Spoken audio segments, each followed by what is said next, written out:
On September 11, 2001, America was viciously attacked by evil forces. 2,974 people lost their lives that day. Placing 9/11 on the calendar is another date that will live forever in infamy. Americans were shocked, devastated, and outraged by the deaths of those innocent individuals. Yet on that same day, approximately 2,500 additional Americans died of cardiovascular disease.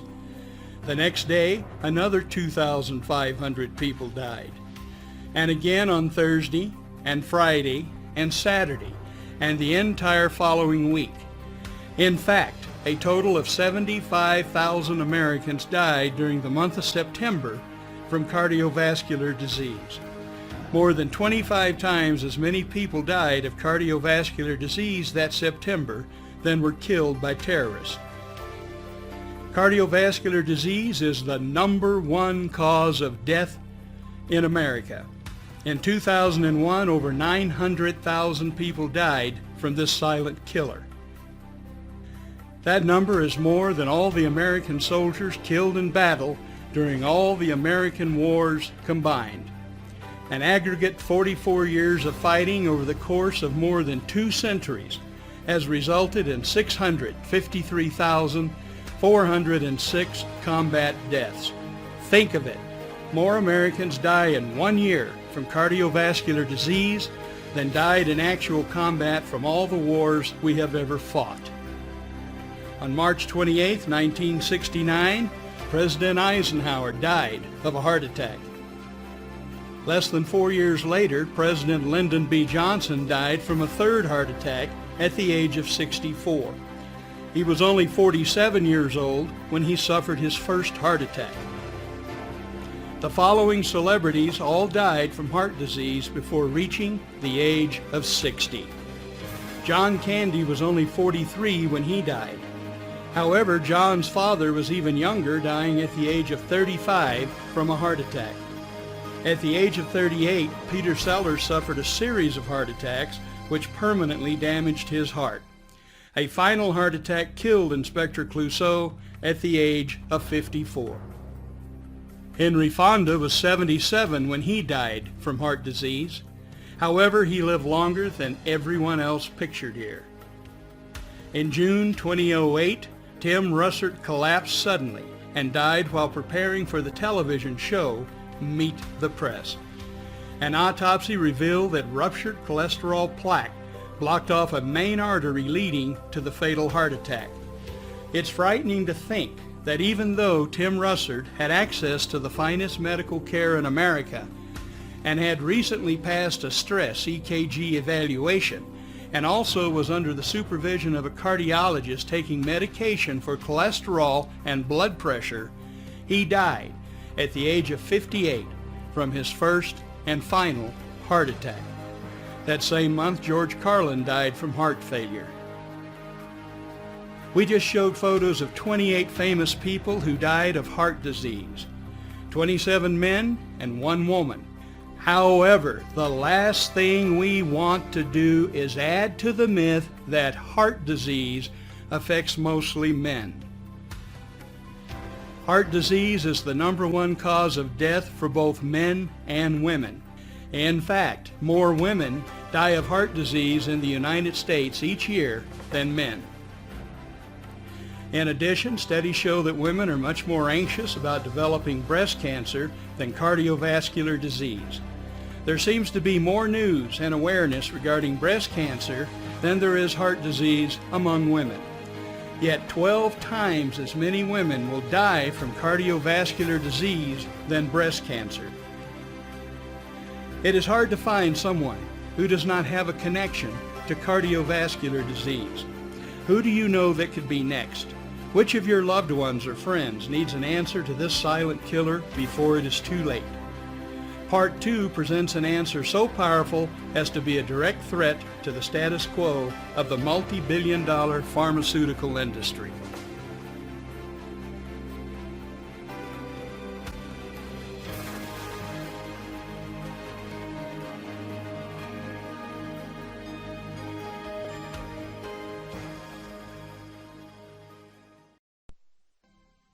The Nobel Prize is considered the world's most prestigious prize.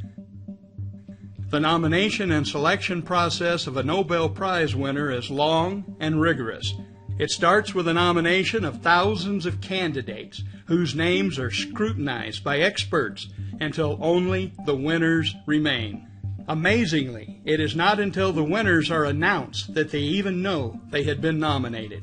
Every year since 1901, the Nobel Prize is awarded to those who, during the preceding year, shall have conferred the greatest benefit on mankind.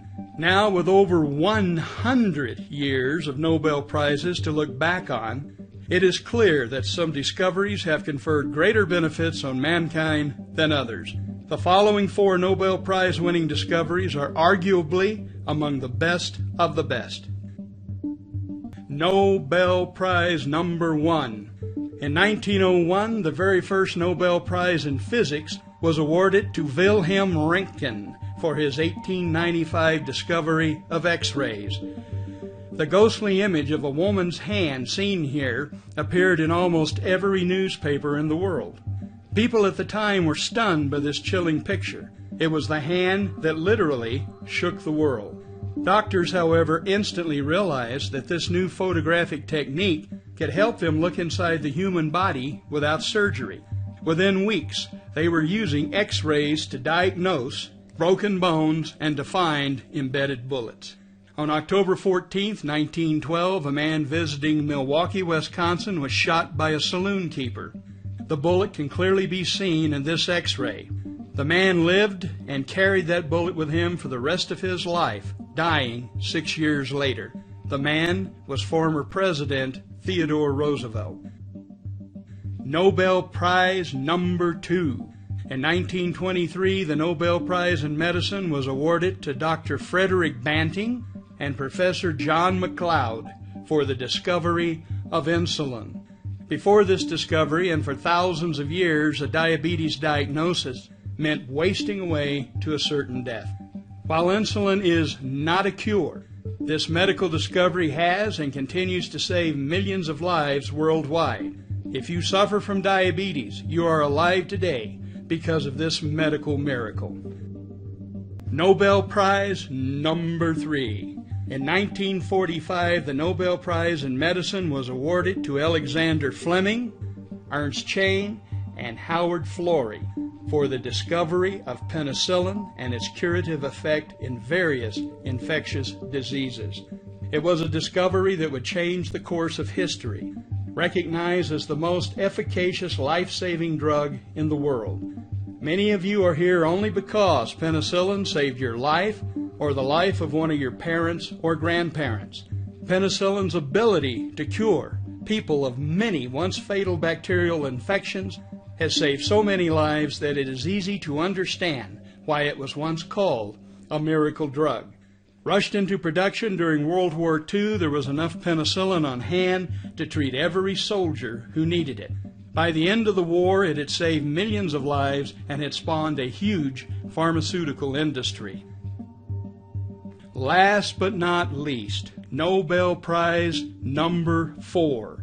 The Nobel Prize discovery you are about to see, most people have never heard of. Yet it is just as powerful and as life-changing as the X-ray, insulin, and penicillin. It is one of the best of the best. This discovery has the potential of saving approximately 2,500 American lives per day and millions of lives worldwide each year. The Nobel Prize in Medicine for 1998 was awarded to 3 American scientists for their discoveries concerning nitric oxide as a signaling molecule in the cardiovascular system. So what does that mean? The medical benefits of these discoveries can be summed up in 4 words. No more cardiovascular disease. And this without drugs or surgery. Dr. John P. Cook, M.D., Ph.D., is head of Stanford Medical School's vascular unit. He wrote a book based on this Nobel Prize-winning science called The Cardiovascular Cure. This title alone speaks volumes. Seldom, if ever, do we hear the word cure coming out of the pharmaceutical industry. Treating the symptoms of a disease is far more profitable than finding a cure. On the back cover of this book we read, in 1998, the Nobel Prize was awarded to scientists for the discovery of a chemical produced in the lining of the blood vessels that keeps them free of plaque. Do you think the pharmaceutical industry wants you to know that there is a chemical produced in the lining of your blood vessels that keeps them free of plaque? Of course not. Nobel laureate Dr. Louis Ignarro, who also wrote a book based on his discovery. The title says it all. No more heart disease. Think of it. No more heart disease? What a bold statement. Yet the scientific proof is overwhelming. Don't take our word for it. Buy this book. Go to your local bookstore and buy this book. So why haven't you heard about one of the greatest Nobel discoveries in history until now? Hugh Downs and Bottom Line Books have the answer. Some of you may have seen this advertisement with Dr. Ignarro or have watched the TV broadcast. Bypass in a pill, wins Nobel Prize, then gets buried. Nobel Prize winner Dr. Louis Ignarro made a special appearance on the Hugh Downs broadcast to reveal the covered-up truth about this astonishing breakthrough. He's discovered a miracle molecule that could make bypass surgery, angioplasty, and blood pressure drugs obsolete. So why haven't you heard about this?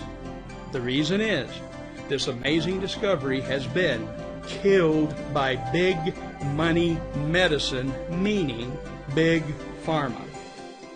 So how profitable is the drug industry? Marcia Angel, MD, is a senior lecturer at Harvard Medical School. She was the first woman to serve as editor-in-chief of the New England Journal of Medicine.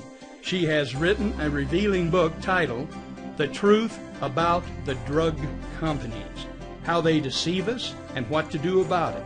In her book she writes, the most startling fact about 2002 is that the combined profits for the 10 drug companies in the Fortune 500 were more than the profits for all the other 490 companies combined.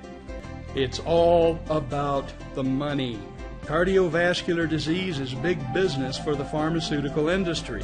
In 2007, statin drugs alone generated $34 billion in revenue to the drug companies. And according to the Journal of the American Medical Association, adverse drug reactions in the United States caused 1.5 million hospitalizations and 100,000 deaths, making it the fourth leading cause of death in the country. Twice as many people will die each year from adverse drug reactions than are killed from automobile crashes.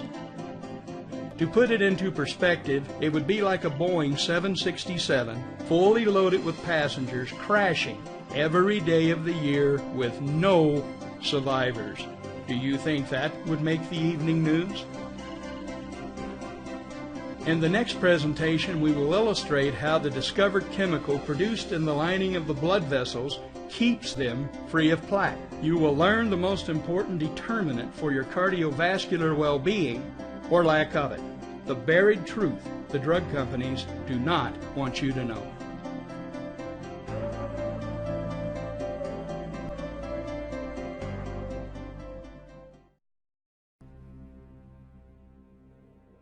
At the center of our cardiovascular system is the heart. It beats approximately 100,000 times per day. Without time off or a vacation, your heart will beat about 35 million times in a year. Even at rest, the muscles of the heart work hard, twice as hard as the leg muscles of a person sprinting. During an average lifetime, the human heart will beat more than 2.5 billion times. Your heart pumps nearly 1,800 gallons of blood throughout your body every 24 hours. That equals 657,000 gallons per year. During an average lifetime, the heart pumps about 1 million barrels of blood, enough to fill more than 3 supertankers. Cardiovascular disease affects not only the heart, but also the miles of blood vessels throughout the body. If you were to lay all of the blood vessels in your body end to end, they would extend for 100,000 miles. Think of it. Your vascular network is equal to 4 times the circumference of the Earth. Yet if you're like most people, you have probably not given much thought to the vast network of blood vessels that run throughout your body. Surprisingly, most doctors and cardiologists know very little about blood vessels and vascular disease. Out of the 130 accredited MD granting U.S. medical schools, there are only about a dozen where vascular medicine is taught. Yet breakthrough discoveries, including the Nobel Prize in Medicine, have unequivocally revealed that blood vessels are much more important than anyone ever realized. Wherever blood flows in your body, it flows through blood vessels. Atherosclerosis is the buildup of plaque on the insides of your arteries. Without proper circulation, our cells starve and don't get the necessary energy and information they need to perform correctly. When this happens, every disease known to man may be generated. Medical professionals used to think that plaque would accumulate in the arteries until it completely closed them. That's not correct. We now know that when plaque becomes large and brittle, it can crack and rupture. The crack, like any other cut, and the body clots to stop the bleeding. However, when a clot occurs in the arteries, the result can be catastrophic. We now know that the body is capable of healing itself.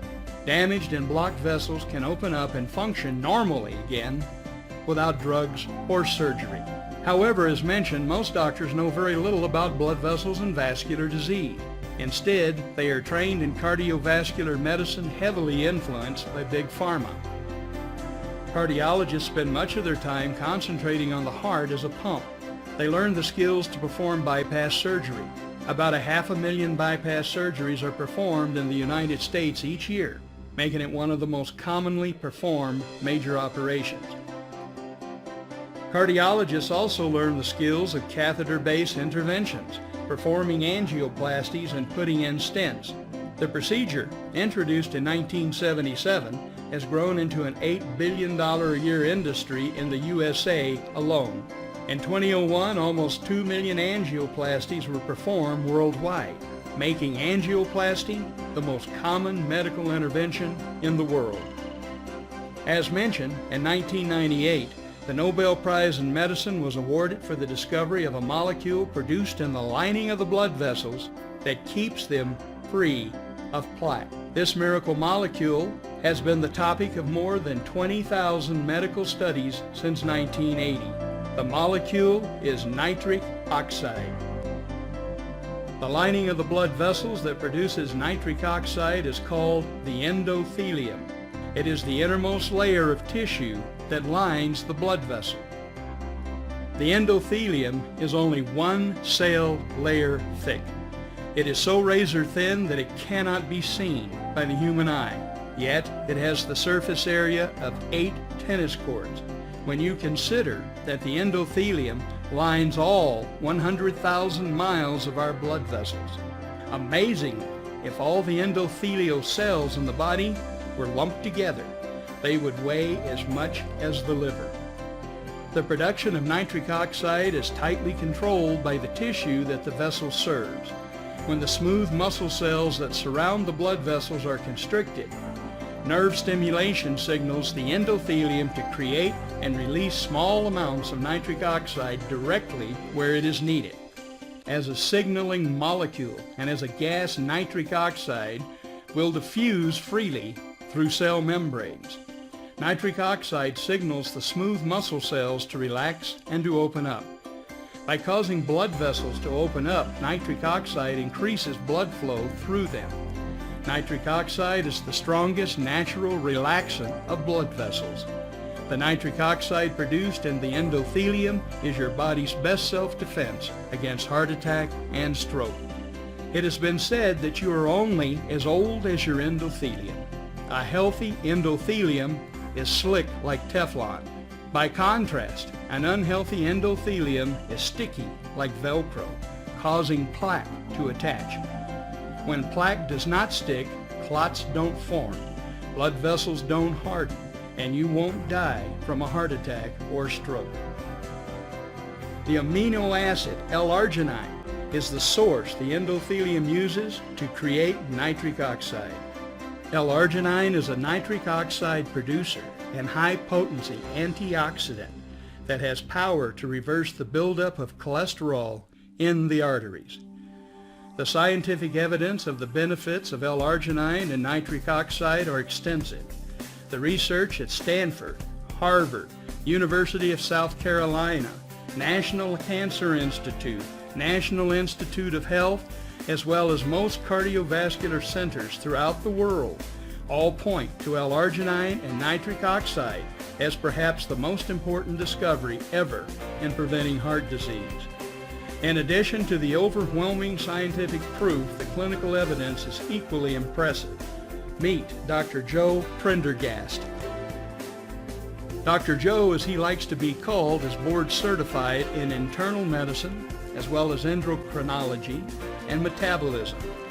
On June 4, 2008, the American Diabetes Association named Dr. Joseph Prendergast Father of the Year for 2008. At the awards dinner honoring him, Dr. Joe's wife tells the following story. 2 years ago, a letter was sent out by the hospital stating that Dr. Prendergast was no longer on the staff because he was dead. This letter proved to be an embarrassment to the hospital, as Dr. Joe was alive and well. The hospital wrongfully assumed that Dr. Joe had died because he had not admitted a single patient to the hospital in 16 years. In 1991, Dr. Joe introduced L-Arginine into his medical practice. As an endocrinologist, 80% of his patients have diabetes. According to the American Diabetes Association, 2 out of 3 people with diabetes will die from heart disease and/or stroke. Prior to 1991 and the introduction of L-Arginine to his practice, Dr. Joe wrote that 30% of his diabetic patients ended up seeing a cardiologist for bypass procedures.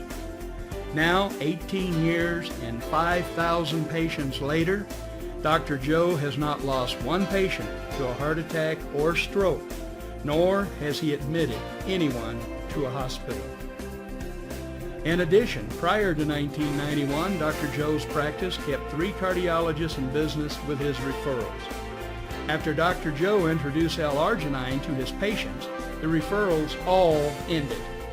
All 3 cardiologists went out of business and had to move to new areas to practice cardiology. In his book, Dr. Joe writes, "One of my friends and colleagues is a well-respected cardiologist. I used to refer a lot of patients to him. Recently he said to me, 'Did I do something to offend you? I've noticed that you no longer send patients to me.'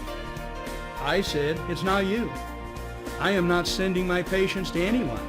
They don't need cardiologists because we are reversing their heart disease.' Finally, not too many of us enjoy growing old.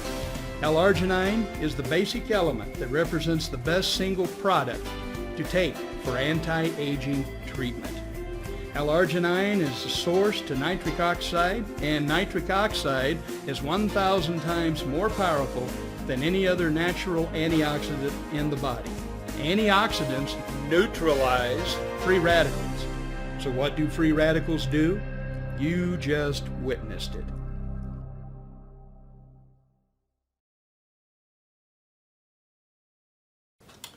Our L-Arginine formulations are complete nitric oxide solutions. Complete means that they not only provide arginine and citrulline in proper ratios for nitric oxide production, but they also ensure that endothelial cells, that is the blood vessel linings of the body, are healthy and capable of producing nitric oxide in good quantities. This is important because studies have shown that persons over the age of 50 do not produce nitric oxide in sufficient quantities. The ingredients in L-Arginine address this issue by helping to repair the endothelial cells. They include numerous ingredients to repair those cells. Also, L-Arginine includes ingredients to prevent future damage of endothelial cells. This includes antioxidants that will quench free radicals produced during production of nitric oxide, and ingredients that will lower blood sugar. Blood sugar is a damager of endothelial cells as well as free radicals. In conclusion, L-Arginine will help ensure that nitric oxide production is high by having endothelial cells that will produce it and providing the ingredients necessary for producing it, and preventing future damage to endothelial cells so that one can maintain a healthy and flexible cardiovascular system for one's entire life.